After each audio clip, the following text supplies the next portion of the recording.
ಓಂ ಶ್ರೀಕೃಷ್ಣ ಪರಬ್ರಹ್ಮಣೇ ನಮಃ. ಶ್ರೀಮದ್ಭಗವದ್ಗೀತಾ ಅಥ ಅಷ್ಟಮೋಧ್ಯಾಯಃ. ಅಕ್ಷರಪರಬ್ರಹ್ಮಯೋಗಃ.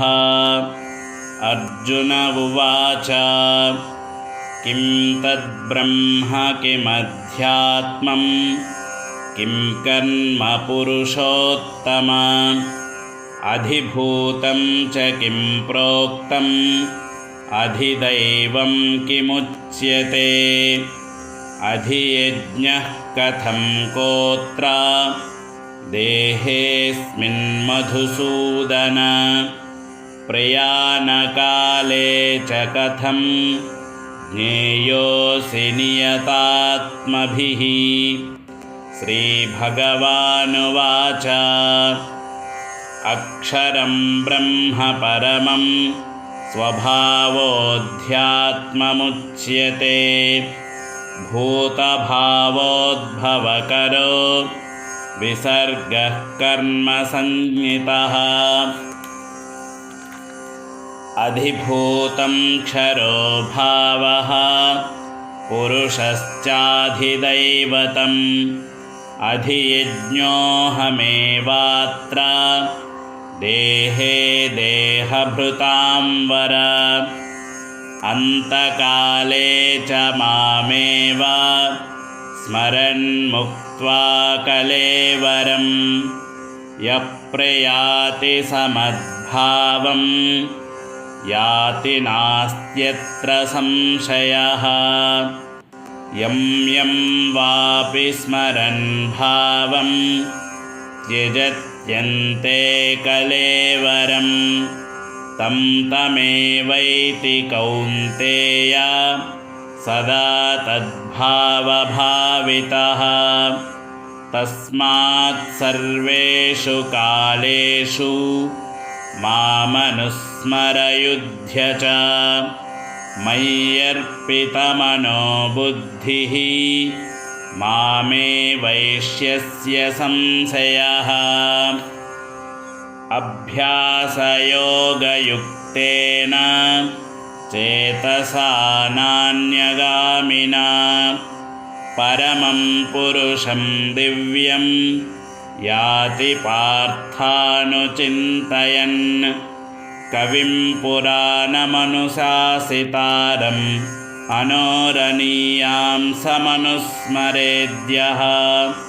ಸರ್ವಸ್ಯ ಧಾತಾರಮಚಿಂತ್ಯ ರೂಪಂ ಆದಿತ್ಯವರ್ಣಂ ತಮಸಃ ಪರಸ್ತಾತ್.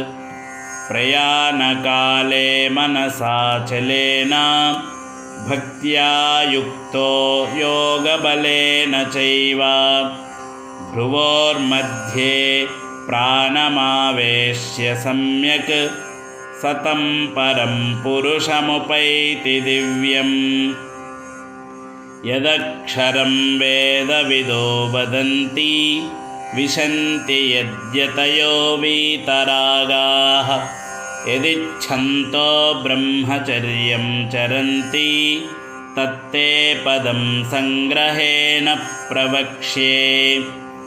ಸರ್ವದ್ವಾರಾಣಿ ಸಂಯಮ್ಯ ಮನೋಹೃದಿ ನಿರುಧ್ಯ ಚ ಮೂರ್ಧ್ನ್ಯಾಧಾಯಾತ್ಮನಃ ಪ್ರಾಣಂ ಆಸ್ಥಿತೋ ಯೋಗಧಾರಣಾಂ. ಓಮಿತ್ಯೇಕಾಕ್ಷರಂ ಬ್ರಹ್ಮ ವ್ಯಾಹರನ್ ಮಾಮನುಸ್ಮರನ್ ಯಃ ಪ್ರಯಾತಿ ತ್ಯಜನ್ ದೇಹಂ ಸ ಯಾತಿ ಪರಮಾಂ ಗತಿಂ.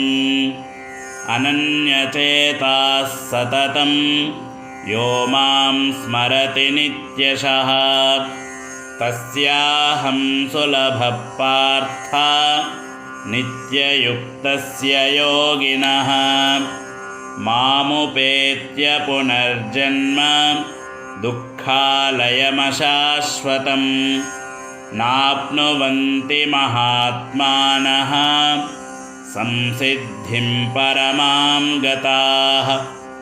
ಆಬ್ರಹ್ಮಭುವನಾಲ್ಲೋಕಾಃ पुनरावर्तिनोऽर्जुन मामुपेत्य तु कौन्तेय पुनर्जन्म न विद्यते सहस्रयुगपर्यन्तम् अहर्यद्ब्रह्मणो विदुः रात्रिं युगसहस्रान्तां तेहोरात्रविदो जनाः अव्यक्ताद्व्यक्तयः सर्वाः प्रभवन्त्यहरागमे रात्र्यागमे प्रलीयन्ते तत्रैवाव्यक्तसंज्ञके भूतग्रामः स एवायं भूत्वा भूत्वा प्रलीयते रात्र्यागमे वशः पार्थ